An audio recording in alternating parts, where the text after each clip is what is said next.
C'est un vrai plaisir pour moi de me trouver aux côtés de Paul et de Sabrina.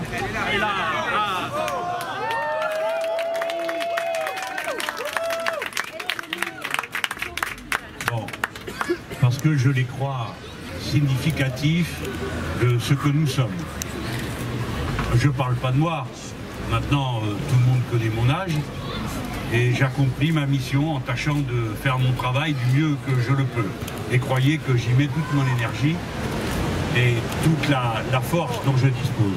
Mais ce qui est important, c'est la tâche politique, la transformation que nous sommes en train d'opérer, que les observateurs acceptent de le constater ou pas.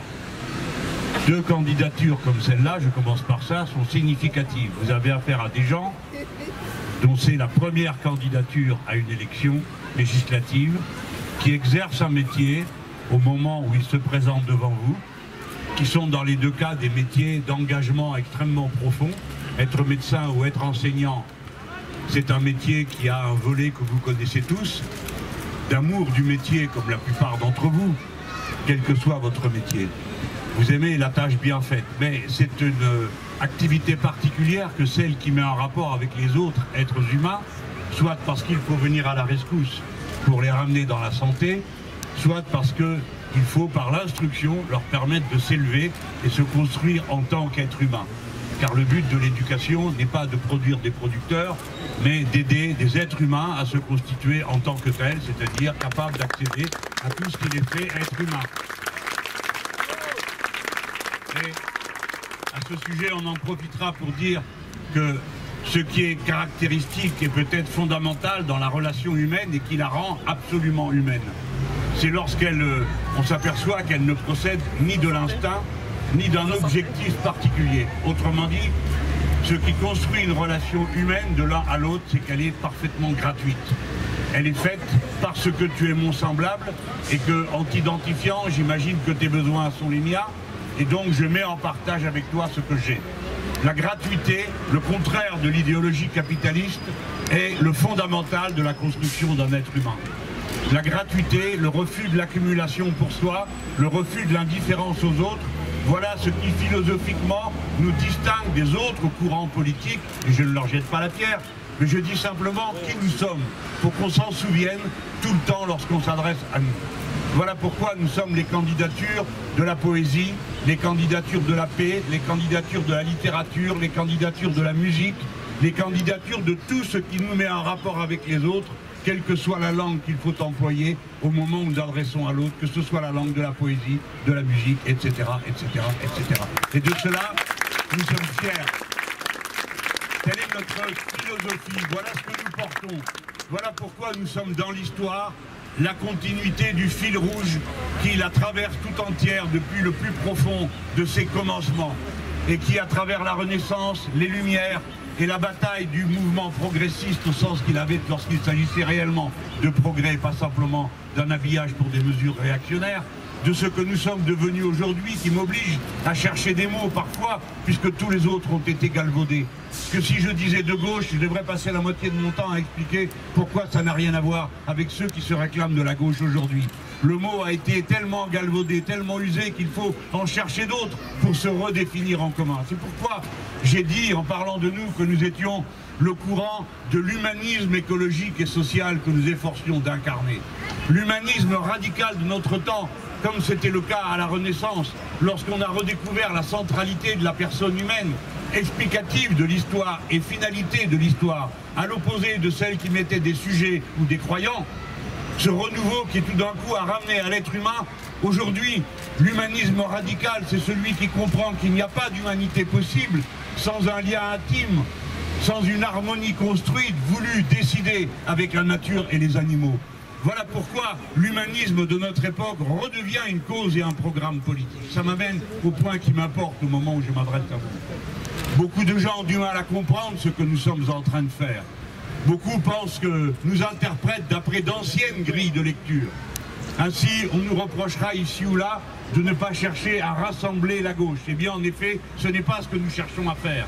Car ici, dans ce 18e, dites-moi à qui nous parlerions. Est-ce que c'est à ceux dont les étiquettes auto-attribuées s'intitulent de gauche? En quoi Madame El Khomri est-elle une femme de gauche? Au sens où l'histoire du mouvement ouvrier, des salariés, pendant des décennies, pendant des générations, a consisté à améliorer la condition des salariés en négociant que la loi les protège contre l'arbitraire du rapport de force brutal dans l'entreprise. Ce rapport de force qui faisait dire à Jean Jaurès: la grande révolution a rendu les Français rois dans la cité et les a maintenus serfs dans l'entreprise. Car dans l'entreprise, ils sont serfs quand le syndicat n'est pas là. Quand le rapport de force ne peut pas être produit, alors il n'y a qu'une seule relation, celle de l'exploitation. Et quelle est la limite à l'exploitation? Il n'y en a jamais eu qu'une seule, la résistance à l'exploitation.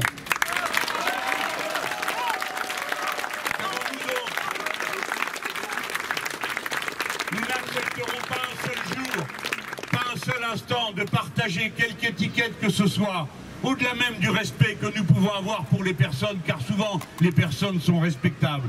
Nous ne voulons avoir rien, absolument rien à faire avec des gens pareils. Ils ont trahi, menti, escroqué tous ceux qui avaient confiance en eux pour à la fin faire une loi comme a fait cette Madame El Khomri qui vous a abandonné entreprise par entreprise au bon vouloir de ceux avec, paraît-il, qui vous iriez négocier vos horaires de travail, vos payes, la reconnaissance des diplômes. C'est tout ce monde qu'ils ont effondré volontairement et en mentant, en prétendant qu'ils avaient échangé ça contre je ne sais quel compte pénibilité. Je vous invite tous à vous renseigner sur le sens de cette mystification. Ces comptes pénibilité vous permettent, si vous avez été exposé 25 ans à une situation de pénibilité au travail, là où il suffirait que vous y soyez exposé pendant quelques mois pour avoir ensuite à vous retrouver dans les services de Sabrina Ali, 25 ans, alors ça vous donne droit à une décharge de 2 années de cotisation pour avoir droit à votre retraite comme les autres à 62 ans. Autrement dit, au nom de 25 ans de labeur acharné dans un poste réputé pénible, vous auriez le droit de bénéficier de ce dont ont bénéficié absolument tout le monde aujourd'hui, c'est-à-dire d'une retraite à 62 ans. Voilà ce que ces gens-là ont organisé. Nous ne leur pardonnerons jamais. Il n'y a aucun arrangement possible avec nous, aucun compromis arrangeable sur des sujets pareils. Et je demande qu'on entende la cause profonde d'une telle colère. Ce n'est pas une affaire personnelle. C'est une affaire qui concerne la condition de salarié. Si vous les abandonnez à la violence du rapport de force dans une entreprise, on sait qu'il sera tout le temps perdant. Et qu'on ne vienne pas nous dire qu'il y a des solutions gagnant-gagnant. Ce n'est pas vrai. Dans le rapport de force, il y a un vainqueur et un vaincu. Telle est la logique même du rapport de force. Telle est la logique du contrat. Seule la loi protège. Seule la loi, parce qu'elle est universelle et qu'elle s'applique à tous de la même manière en principe, permet d'espérer sa libération. La preuve, c'est que c'est bien par la loi qu'ils ont été obligés de démanteler le Code du travail. Et voilà ce qui est à l'ordre du jour aujourd'hui. Voilà ce qui est à l'ordre du jour, les gens. Ce n'est pas seulement ce jeune homme qui, paraît-il, marche si dignement dans la cour du Louvre. Ce n'est pas seulement les raisons de nous esbaudir, parce que nous aurions un jeune président de la République. Le diable emporte l'âge de ses artères. Ce qui compte, c'est ce qu'il a dans la tête. C'est ce qu'il veut faire. Et ce qu'il veut faire, je vous demande de le dire partout, autour de vous, c'est la ruine du Code du travail. Le Code du travail est pour nous quelque chose de fondamental. De même que le ministère du Travail n'a jamais été créé pour qu'on y mette le DRH de Nestlé. Il a été créé l'année du plus grand accident industriel de l'histoire de France. L'explosion de la mine de Courrières dans le Pas-de-Calais, où 1300 malheureux ont été engloutis par cet accident. Il était clair que les choses avaient été traitées tellement à la légère que c'est pour ça qu'avait eu lieu l'accident. Et alors on a créé le ministère du Travail, pour protéger les travailleurs, pour tenir compte du fait que ce sont des êtres humains et non pas des machines ou des pions qu'on peut traiter n'importe comment. Voilà pourquoi le Code du travail est sacré pour nous. Chacune de ces pages, ce sont des luttes. Chacune de ces pages, ce sont des décennies d'efforts et de combats. Et si le Code du travail est si épais que, paraît-il, cela défrise ces gens, il ne se plaigne jamais de l'épaisseur de l'annuaire du téléphone, parce qu'il sait bien qu'on ne peut pas se passer des pages qui s'y trouvent. Mais pour le code du travail, si, il paraît qu'on pourrait s'en passer. Pourquoi est-il si épais, ce code du travail? Parce qu'ils n'ont pas cessé de multiplier les dérogations, les exemptions de toutes sortes, jusqu'au plus absurde, pour permettre ici, là, de gratter un petit centime, là, un petit euro, qui ne représentent pratiquement rien pour eux, mais qui sont tellement dans la vie des gens. Vous avez vu cette histoire de GMS? Qui c'est qui avait raison encore? C'est moi. Bien sûr, je suis allé là-bas et on me dit qu'est-ce qu'on peut faire? J'ai dit c'est pas dur, trouver un bon téléphone, appeler deux personnes, celui qui s'occupe de PSA et celui qui s'occupe de Renault. L'État est actionnaire dans ces deux boîtes. À quoi ça sert qu'il y soit si c'est pas pour dire qu'il faut permettre à cette entreprise de vivre? Qu'a fait le ministre? J'espère qu'il a la pétoche. Parce que les gens ne peuvent plus, voyez-vous? C'est pour ça qu'ils ont mis des bonbonnes de gaz sur les citernes du gaz liquide. Les gens n'en peuvent plus de ces condamnations à la mort sociale. Quand vous avez comme moyenne d'âge dans une entreprise 49 ans et qu'on vous annonce qu'il faut faire preuve d'agilité et qu'on s'appelle Monsieur Gattaz, eh bien vous savez que l'agilité, ça veut dire la ruine sociale, abandonner son logement, ne pas se poser de questions sur ce qu'est le métier de son conjoint, etc., etc. À supposer qu'un jeune de 20 ans puisse faire preuve d'une telle mobilité, à supposer qu'il ait envie de s'en aller. Comment peut-on aussi froidement, aussi cruellement, aussi cyniquement opposer un tel argument à des salariés qui font un bon travail, dont personne ne discute la qualité aujourd'hui? Et tout ça pourquoi? 277 personnes condamnées à la mort sociale, parce qu'au deuxième chiffre après la virgule, il y aurait une économie de quelques centimes en produisant les mêmes pièces dans un autre pays, peut-être en Europe où se font une délocalisation sur deux. Voilà contre quoi nous sommes en lutte. Ce dont nous parlons, c'est du vécu, du concret, des choses qui sont dans nos existences et d'un modèle de société. Car la société où l'on peut disposer des autres comme d'objets, comme on dispose des animaux aujourd'hui, disposer des êtres humains en les exposant entreprise par entreprise au bon vouloir du rapport de force, c'est une société dans laquelle partout il y a la violence. Chacun est en compétition avec tous les autres pour le travail, pour le pain quotidien, pour le logement. C'est insupportable. C'est de ce monde dont nous ne voulons pas. Et c'est pourquoi ici, il faut que nous battions Madame El Khomri. Il faut que plus une seule personne n'ose se dire de gauche dans ce pays qui a trahi les siens, comme nous l'avons été par cette femme. Voilà ce que nous sommes en train de faire ici, dans le 18e, qui est un secteur très populaire, où cette parole doit être entendue.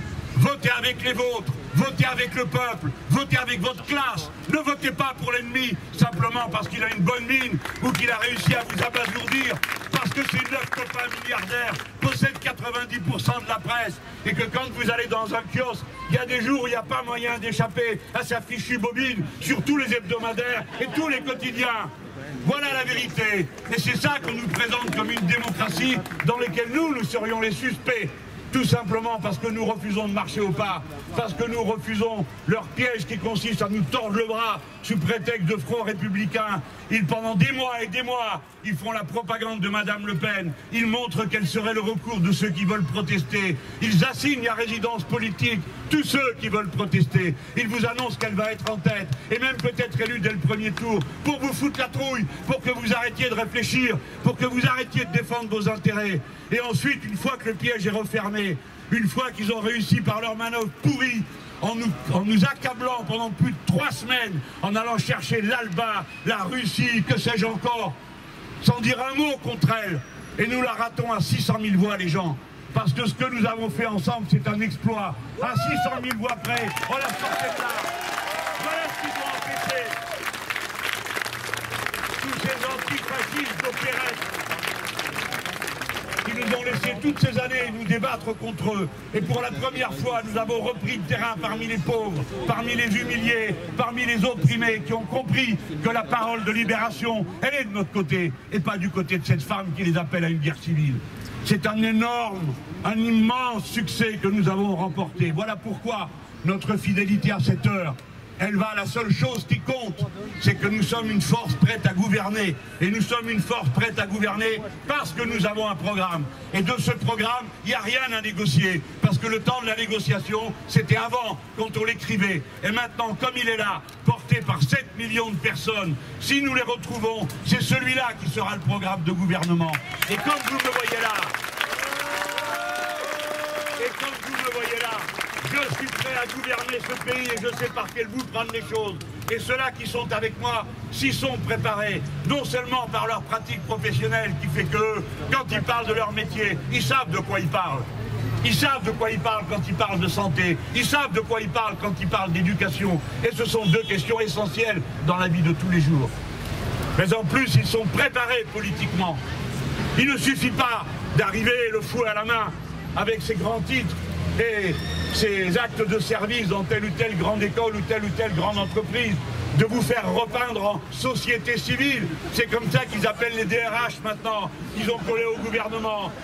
Et les directeurs d'administration centrale, comme celui qui est maintenant le nouveau ministre de l'Éducation. Celui-là, il était directeur des enseignements scolaires sous M. Sarkozy. Il a supprimé 80 000 postes dans l'éducation nationale. Et maintenant, il est le ministre. Alors venez pas dire après que vous ne savez pas ce qui vous attend. Je ne parle pas de vous, je n'ai pas l'intention de vous engueuler. Mais engueulez les autres. Dites-leur, mais qu'est-ce que vous êtes en train de faire? Vous êtes en train de nous regarder nous battre, encore une fois. Et toi, qu'est-ce que tu es là avec ta petite cuillère en train de faire le tri dans l'assiette? Ah oui, mais Mélenchon, il parle pas assez poliment. Ah ben l'autre, je sais pas quoi. Voilà. Et au nom de ça, vous perdez de vue l'essentiel. Mais comment croyez-vous qu'on puisse être entendu si l'on ne parle pas fort?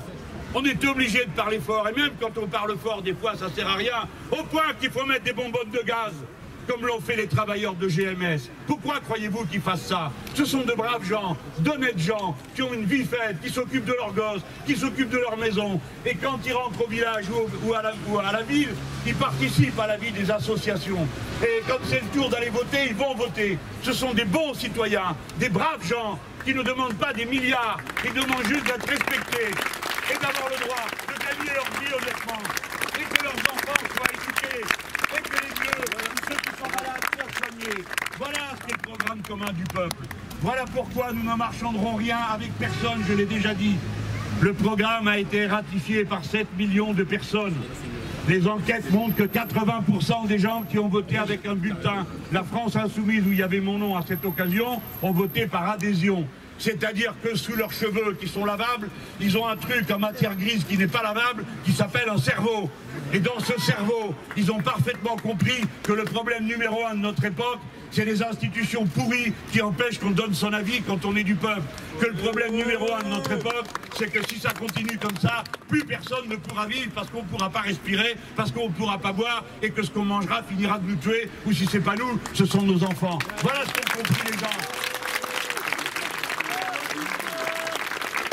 Et voilà ce qui est en cause à cet instant. Ne vous laissez pas bourrer le crâne une fois de plus. Quand on vous dit c'est perdu d'avance, il a gagné d'avance, il est tellement intelligent, il est tellement bien, et les autres sont de tels larbins qu'ils iront lui lécher les pompes quoi qu'il raconte et où qu'il ait marché. Voilà qui ils sont. Ah, c'est vrai que c'est malin. Voilà un type qui est président de la République. Dans chaque circonscription, il a 3 candidats. Le sien, celui des Républicains et celui du PS. Tous ces gens-là, ils ont une valise à la main pour changer de camp plus vite et ils ont une veste réversible. N'ayez aucune confiance en eux, pas la moindre illusion sur le sujet. Si nous nous retrouvons les 7 millions qui avons voté à l'élection présidentielle, en dépit des tombereaux de calomnie qui sont tombés sur moi entre les 2 tours, parce que je ne me suis pas mis au garde à vous à l'instant et dans la forme qui était prévue. J'ai dit et je redis, le nini n'a jamais été notre position. Nous avons toujours dit pas une seule voix pour le Front National. Et à ceux qui nous cassent les pieds, je réponds que ceux qui sont responsables du vote Front National, c'est ceux qui votent Front National, pas ceux qui luttent contre le Front National comme c'est notre cas. Et deuxièmement, les responsables de ça, ce sont ceux qui poussent à voter Front National. C'est-à-dire tous ceux qui passent leur temps à les mettre en scène, à tous ceux qui l'ont dédiabolisé elle, pendant qu'ils me diabolisaient moi, ou qui ont mis un signe égal entre les deux, comme des êtres infâmes sur le plan moral qu'ils sont. parce qu'ils sont prêts à tout pour obtenir le fait que nous soyons écartés de la fête qu'ils pensaient avoir organisée. Ça y est, c'était la grande réussite. Tous dans le même bocal avec M. Macron et puis sinon la fasciste et le reste du témoignage. Et bien ce rêve-là, quick, c'est fini. Nous sommes à 20% à l'élection présidentielle. Si nous nous retrouvons là, ceux qui ont voté la dernière fois, nous sommes au deuxième tour dans 78% des cas. Et si nous sommes au deuxième tour dans 78% des cas, nous pouvons l'emporter. Écoutez-moi, on me dit que tu exagères. Non, je n'exagère pas. Je dis ce qui est nécessaire de faire. Et c'est nécessaire parce que si vous faites ça, vous allez vous épargner des heures et des heures de manifs, de marches, de jours de grève contre les réformes du Code du travail que ces gens vont faire pleuvoir sur votre tête, contre les fermetures de classes qui vont vous tomber dessus de rue comme la pluie au mois de mars, etc., etc., etc. Votez, bon sang de bois, c'est le moyen le plus économique et le plus facile que vous avez pour arriver à retourner la situation.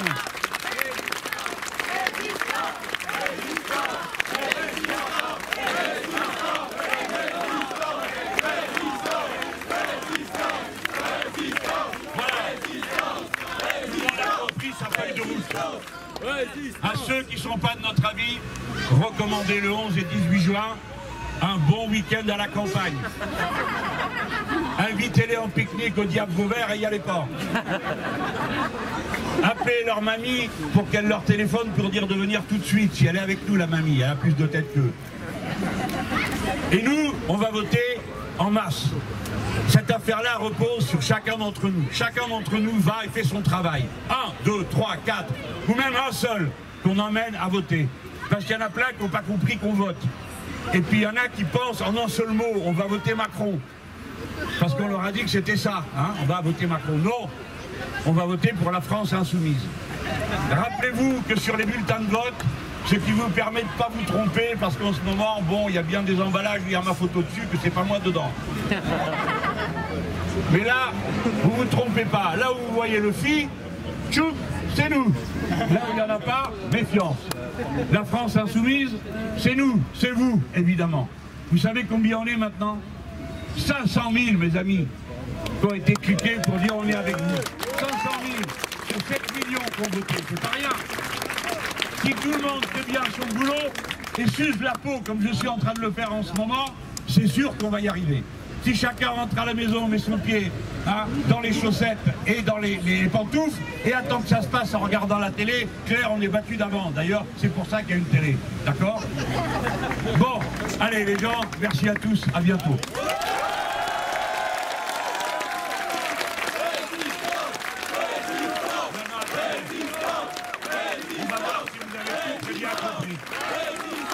On va voir si vous avez très bien compris tous.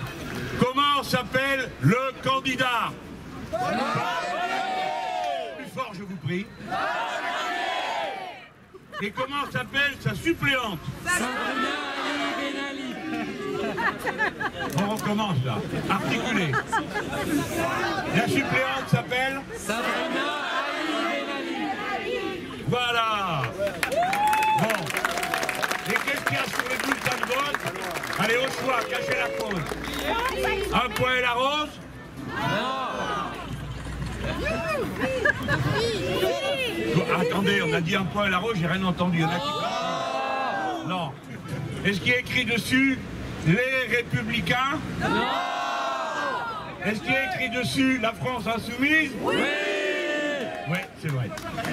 Et qu'est-ce qu'il y a qui ressemble à aucun autre bulletin, qui est écrit en lettres grecques? Voilà.